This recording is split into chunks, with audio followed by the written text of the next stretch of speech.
This is where it ends. The unremarkable house. The basement door. The father who disappeared. The mother who was taken. This is where you stop running and start choosing. You're 28 years old and you've stopped counting seconds. That's the first thing you notice, the absence of the habit. For 28 years, you've counted without thinking. Seconds until the light changes. Steps to the door. Oranges in the bowl. Numbers were your father's language, and he made you fluent before you could speak. But now, sitting in a hotel room in Guadalajara with a notebook open on the bed, you realize you haven't counted anything in hours. Because the numbers don't comfort you anymore. They're not a game. They're not a connection to your father. They're weapons. And you're learning how to use them. The notebook is open to page 82. The list. 12 names. 12 people who killed your mother. You've memorized them by now. Not just the names, the faces, the positions, the weaknesses. You've spent 3 days in this hotel room, cross-referencing everything your father left behind with everything you can find online, everything Alejandro told you, everything you remember from a childhood spent watching men who didn't know they were being watched. Here's what you've learned. The new accountant, the one who replaced your father, is named Vargas. He's 43. He has a wife who doesn't know what he does, 2 children in private schools, and a gambling problem he's managed to hide from everyone except the people who monitor his expenses. He's scared of Alejandro. He's terrified of the boss's son. But he's most terrified of the architecture he doesn't understand, the layers your father built that keep failing in ways he can predict. 3 of the names on page 82 work for him directly. They're his men. His operatives. The ones who visited your mother's hospital room and made sure the cancer spread faster than it should have. The other 9 are scattered through the organization. Lieutenants. Enforcers. One woman, the boss's wife's sister, who brought casseroles to your house and held your hand at the funeral while planning her next move. You think about that. About hands. About how many hands touched your mother before she died, how many of them were reaching for her throat. Then you close the notebook and get to work. Alejandro finds you on the 4th day. He knocks in a pattern, 3 quick, 2 slow, that your father taught him, that he taught you, that means safe, open, trusted. You let him in without speaking. He looks worse than he did in Zurich. Dark circles under his eyes. A tension in his jaw that wasn't there before. He's wearing the same expensive clothes, but they hang differently now, like he's shrinking inside them. It's happening, he says. The coup. What coup? My people. The ones I trusted. They're moving against me. He sits heavily on the edge of the bed. Vargas has been meeting with them. Promising them things. Telling them I'm weak, that I'm too young, that I don't understand the business the way my father did. And they believe him? They want to believe him. Fear makes people stupid. Greed makes them blind. He looks at you. I don't have much time. If they move. When are they moving? 3 days. Maybe 4. Vargas has been consolidating accounts, moving money into positions where he can freeze me out. He thinks I don't notice. He thinks I'm as stupid as the rest of them. You watch him carefully. The boss's son. The heir to an empire built on suffering. The man who came to warn you, who told you about your mother, who's been the closest thing to an ally in a world where allies don't exist. Why are you telling me this? Because you're the only one who can stop it. Stop a coup? I'm an accountant's daughter, not a soldier. Not with weapons. With this. He taps the notebook. Vargas thinks he understands the architecture. He doesn't. Your father built layers he never showed anyone. If you know how to access them, if you can find the weaknesses, the fail-safes, the hidden accounts, you can control everything. You can decide who wins and who loses without ever touching a gun. You stare at him. You want me to save your position. I want you to save yourself. Because if Vargas wins, if he consolidates power, the first thing he'll do is come for you. He knows about the notebook now. He knows you have it. He knows you're the only person who can read it. Alejandro's voice drops. He'll kill you the way he killed your mother. Slowly. Carefully. Making it look like an accident. And no one will ever know. You have a choice. You can give Alejandro what he wants, access to the architecture, control over the fail-safes, the power to crush Vargas and anyone else who threatens him. He'll be grateful. He'll protect you. You'll walk away from this with your life and maybe even your freedom. Or you can do something else. Something your father would never have done. Something your mother never had the chance to do. You can take control yourself. You send Alejandro away with promises you don't intend to keep. Then you open the notebook to the section your father labeled the fail-safes. 12 drawers. 12 layers of the architecture that only you can access. Each one corresponds to a different part of the organization: the money flows, the bribery networks, the offshore accounts, the legitimate businesses that launder illegitimate cash. Your father built them over 20 years, hiding them so deeply that no one else could find them. But here's what your father didn't tell you. The fail-safes aren't just for collapsing the system. They're for controlling it. Each door gives why. Each access gives you power. Not the power to destroy, the power to adjust. To move money imperceptibly. To change records slightly. To create problems that look like accidents and accidents that look like problems. You spend the next 2 days learning the architecture. Not as an observer, as an operator.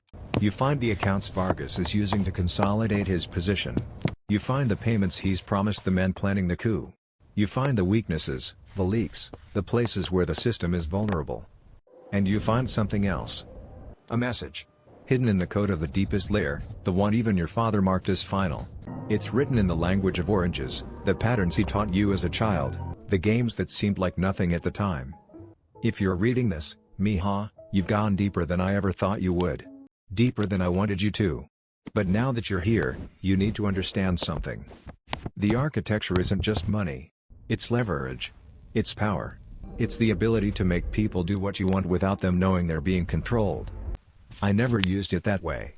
I was too afraid, too careful, too trapped in my own creation. But you're not me. You're a braver. You're smarter. You're a freer. Use it. Use all of it. Not for revenge. Revenge is a waste. Use it for control. Use it to build something new from the ruins of everything they built. You're not my daughter anymore. You're the architect now.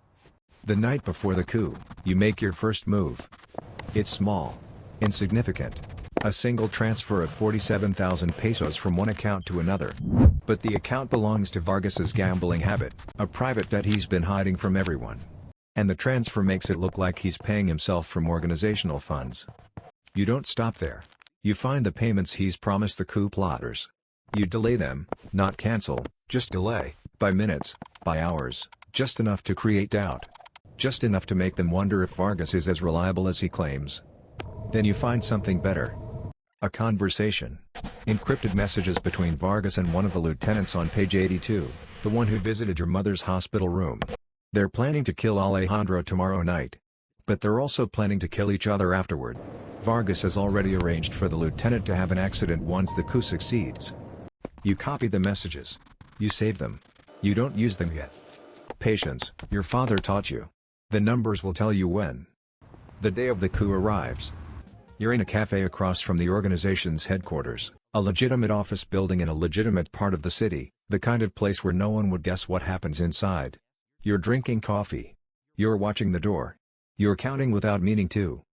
Alejandro is inside. He knows something's coming, but he doesn't know when or how.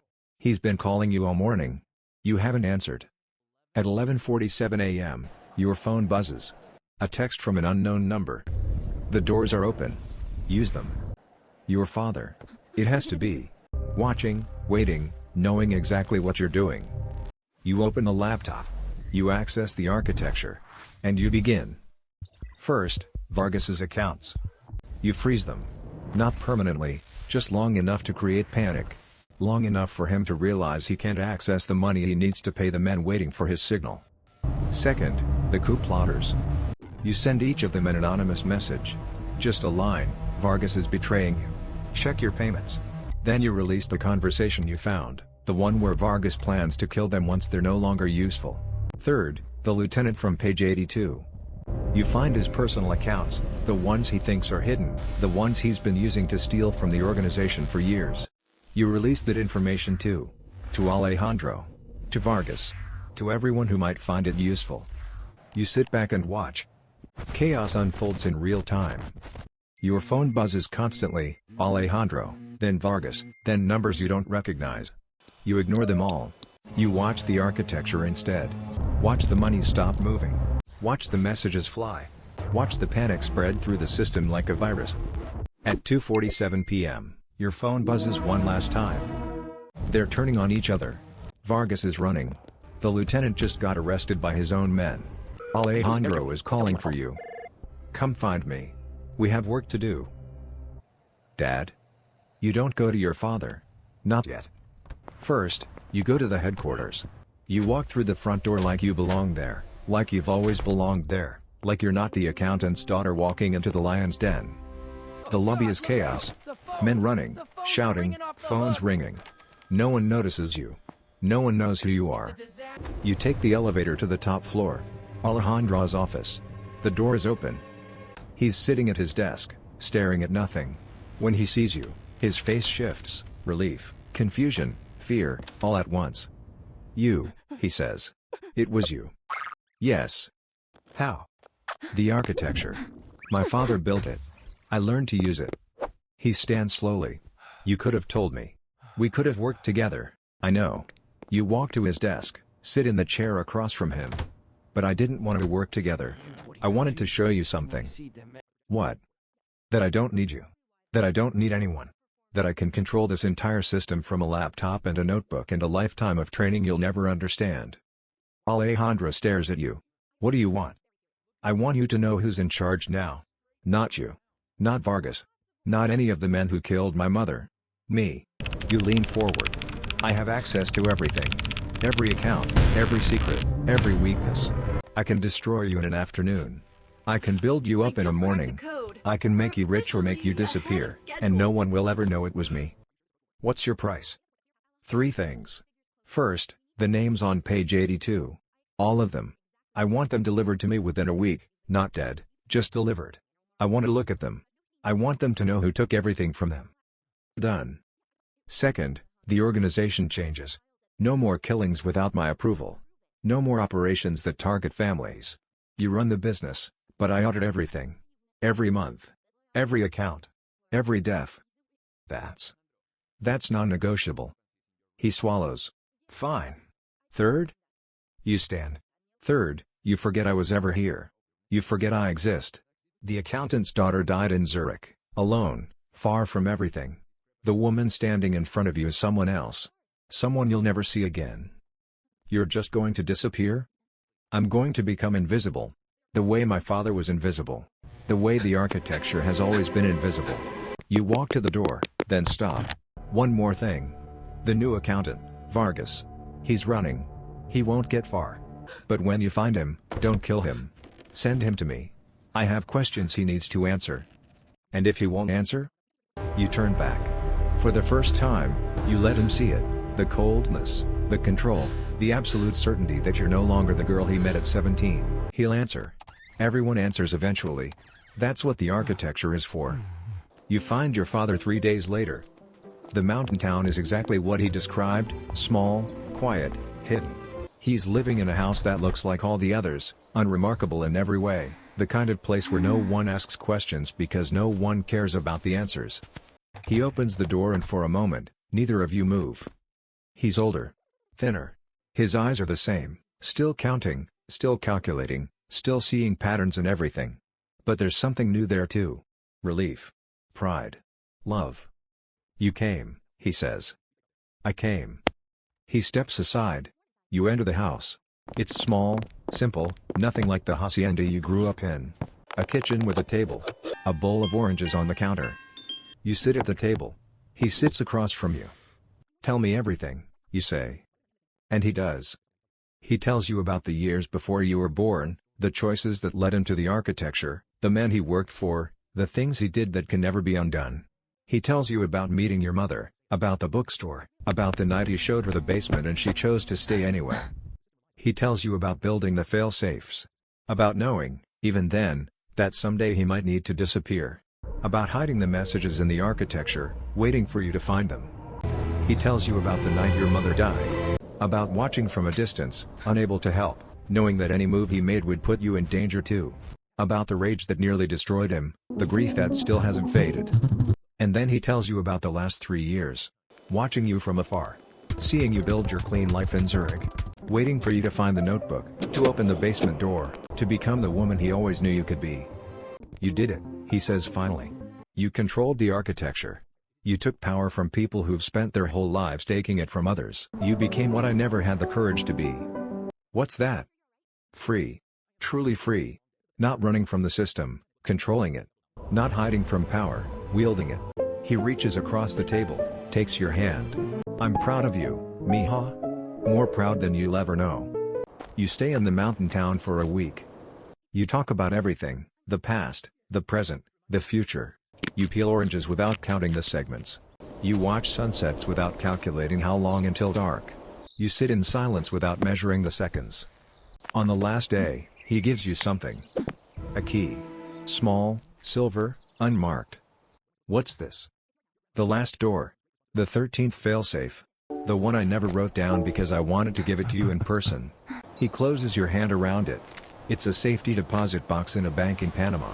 Inside, there's everything you need to start over. A new identity. New accounts. New life. No connection to me, to the organization, to any of this.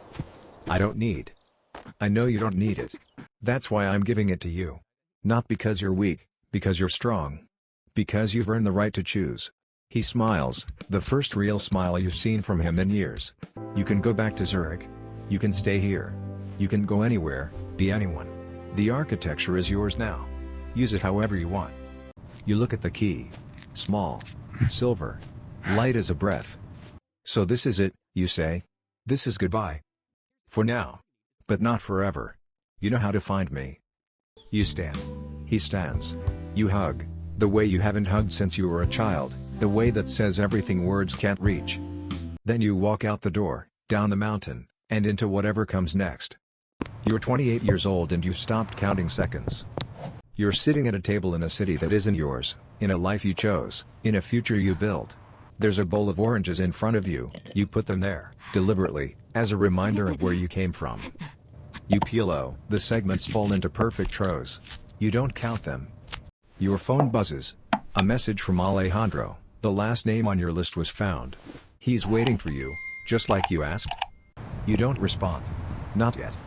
Instead, you look at the oranges. You think about your father, alone in his mountain town, finally free in his own way. You think about your mother, gone but not forgotten, her face still clear in your memory. You think about the architecture, humming somewhere in the digital world, waiting for your next command. You think about power. About control. About the difference between running from a system and running it. Your father taught you how to count. He taught you how to see patterns, how to understand numbers, how to read the invisible architecture of a world built on secrets. But he didn't teach you this. That someday, you'd get to decide when the bill is due. That someday, the numbers would answer to you. That someday, you'd stop being the accountant's daughter and start being the architect. You pick up your phone. You type a response to Alejandro, I'll be there tomorrow. Tell him to wait. Then you put down the phone, pick up an orange, and eat it slowly, savoring every segment. No counting. No calculations. Just the taste of freedom, finally earned, finally yours. You're the architect now. The invisible hand in a world that doesn't know it's being moved. The woman who controls the system from outside the system. The daughter who became what her father never could. And somewhere, in a small town in the mountains, a man sits at a table with a bowl of oranges and smiles. Because he knows. He always knew. You were never just his daughter. You were always going to be so much more.